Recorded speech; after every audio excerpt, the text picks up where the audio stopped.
تم لازماً پیروی کرو گے ان کے طور طریقوں کی کہ جو تم سے پہلے تھے، حتیٰ کہ اگر وہ گوہ کے بل میں گھسے تھے تم بھی گھسو گے، اور اگر ان میں سے کوئی شقی ایسا اٹھا تھا کہ اس نے اپنی ماں سے زنا کیا تو تم میں بھی کوئی بدبخت ضرور ایسا اٹھے گا جو اپنی والدہ سے زنا کرے گا۔ کہ حضور صلی اللہ علیہ وسلم نے فرمایا میری امت پر بھی وہ تمام حالات وارد ہو کر رہیں گے جو بنی اسرائیل پر آئے، بالکل ایسے ہی جیسے کہ ایک جوڑے کی دو جوتیاں ایک دوسرے کے مشابہ ہوتی۔ اس حدیث نے ایک دم میرے لیے امت مسلمہ کے ماضی حال اور مستقبل کو سمجھنا ممکن بنا دیا، اور اس سمندر کو کوزے میں بند کرنے کا امکان مجھے نظر آیا کہ نبی اکرم صلی اللہ علیہ وسلم نے دو اعتبارات سے مشابہت کا ذکر کیا ہے۔ موجودہ امت مسلمہ یعنی ہم امت محمد صلی اللہ علیہ وسلم، اور سابقہ امت مسلمہ یعنی بنی اسرائیل۔ آپ میں سے بہت سے حضرات کے لیے تو بنی اسرائیل کے لیے یہ اصطلاح ہی بہت عجیب سی محسوس ہو رہی ہوگی، سابقہ امت مسلمہ۔ تو یہ اصل میں ہماری ناواقفیت کی وجہ سے ہے،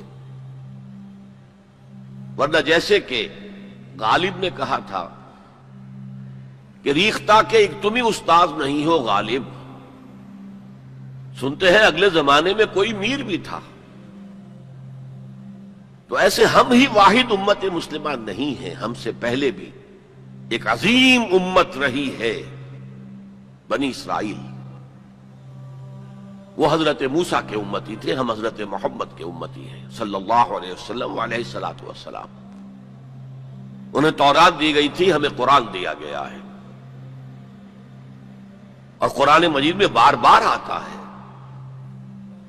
کہ اہل ایمان جس طرح قرآن پر ایمان رکھتے ہیں ایسے ہی تورات اور انجیل پر بھی ایمان رکھتے ہیں، یعنی اس بات پر ایمان کہ وہ اللہ کی کتابیں تھیں اگرچہ ان میں تحریف ہو گئی۔ پھر ذہن میں رکھیے اس امت میں 3 کتابیں نازل ہوئی ہیں، تورات، زبور اور انجیل۔ اس کے علاوہ بہت سے نبیوں کے صحیفے، اولڈ ٹیسٹمنٹ جو ہے عہد نامہ قدیم، کتنے انبیاء کے صحیفے اس میں شامل ہیں۔ یہ بھی نوٹ کیجئے کہ یہ وہ امت ہے جس کے لیے قرآن میں 4 مرتبہ آیا ہے کہ ہم نے انہیں تمام جہان والوں پر فضیلت دی تھی۔ 2 مرتبہ تو صرف سورہ بقرہ میں میں ہی انہی الفاظ میں آیت وارد ہوئی ہے، 6 رکوع کے شروع میں اور 15ویں رکوع کے شروع میں، یا بنی اسرائیل اذکروا نعمتی التی انعمت علیکم وانی فضلتکم علی العالمین۔ اے بنی اسرائیل یاد کرو میرے انعام و اکرام و احسان کو جو میں نے تم پر کیا، اور میں نے تمہیں تمام جہان والوں پر فضیلت دی۔ پھر جب سے یہ ایک امت کی شکل میں آئے، اس سے پہلے وہ ایک قوم تھے بنی اسرائیل، 12 قبیلے جو حضرت یعقوب علیہ السلام کے 12 بیٹوں سے چلے، قوم تھے وہ، امت نہیں تھے۔ امت تب بنے ہیں جب حضرت موسیٰ علیہ السلام کو تورات دی گئی۔ اس وقت سے لے کر 1400 برس ایسے گزرے ہیں اس امت میں کہ کوئی ایک لمحہ بھی نہیں تھا کہ کوئی نبی موجود نہ ہو۔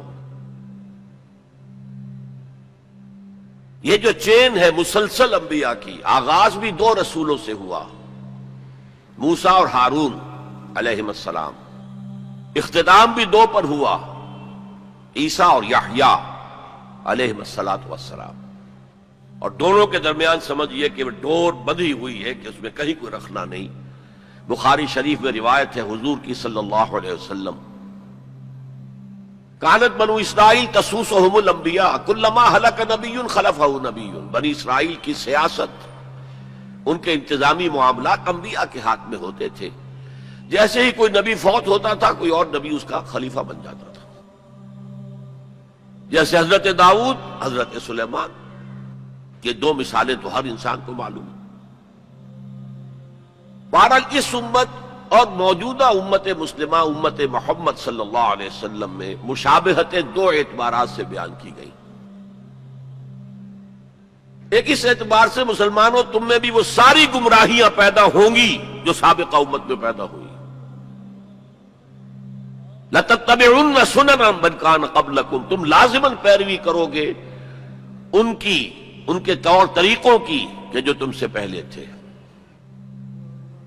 حتیٰ کہ اگر وہ گوہ کے بل میں گھسے تھے تم بھی گھسو گے، اور اگر ان میں سے کوئی شقی ایسا اٹھا تھا کہ اس نے اپنی ماں سے زنا کیا تو تم میں بھی کوئی بدبخت ضرور ایسا اٹھے گا جو اپنی والدہ سے زنا کرے گا۔ تو یہ تو ہے گمراہیوں کا معاملہ، امت کے اندر پیدا ہونے والی اعتقادی اور عملی گمراہیاں۔ چنانچہ اس کے ضمن میں جو 10 رکوعوں پر مشتمل فرد جرم عائد کی گئی ہے بنی اسرائیل پر سورہ بقرہ میں، 5ویں رکوع سے شروع ہوتی ہے بات اور 15ویں رکوع کے آغاز تک چلتی ہے، اس میں در حقیقت ہم اپنی موجودہ کیفیت کا اس آئینے میں مشاہدہ کر سکتے ہیں۔ وہ ساری اعتقادی اور عملی گمراہیاں ہمارے اندر پیدا ہوئی۔ ہم تو بخشے بخشائے ہیں، سیغفر لنا، ہم تو اللہ کے محبوب اور چہیتے ہیں، ہمیں تو آگ جہنم کی چھوئے ہی کہ نہیں، چھوئے گی تو گنتی کے چند دن۔ پھر دین کے اندر تفریق، کچھ احکام ماننے کچھ نہ ماننے، جس کا میں حوالہ اس سے پہلے دے چکا ہوں۔ افتؤمنون ببعض الکتاب وتکفرون ببعض۔ پھر یہ کہ دین کے ظاہر کے اوپر ہی اپنی ساری توجہ جو ہے مرکوز کر دینا، باطنی اس کی حقیقت اور باطنی روح سے صرف نظر کر لینا، ظاہری چیزوں میں بال کی کھال اتارنا اور چھوٹی چھوٹی چیزوں پر کفر کے فتوے لگا دینا، جیسے کہ حضرت مسیح نے کہا تھا کہ تم مچھر چھانتے رہ جاتے اور سموچے اونٹ نگل جاتے ہو۔ رفع یدین پر تو ہو رہا ہے من دیگرم تو دیگری، تم اور ہو میں اور ہوں، اور سودی کاروبار میں بھی کر رہا ہوں وہ بھی کر رہا ہے، کوئی پرواہ نہیں۔ تو ایک پہلو تو یہ ہے، اور وہ بھی ہمارے لیے بہت توجہ طلب ہے کہ ان آیات کو پڑھتے ہوئے ہم اپنا جائزہ لیتے رہیں کہ اصل میں ان آیات میں سورہ بقرہ کے 10 رکوعوں میں اللہ تعالیٰ نے پیش کی ایک آئینہ ہمارے سامنے رکھ دیا کہ اس اعتبار سے تمہارے اندر بھی گمراہیاں پیدا ہو کر رہیں گی،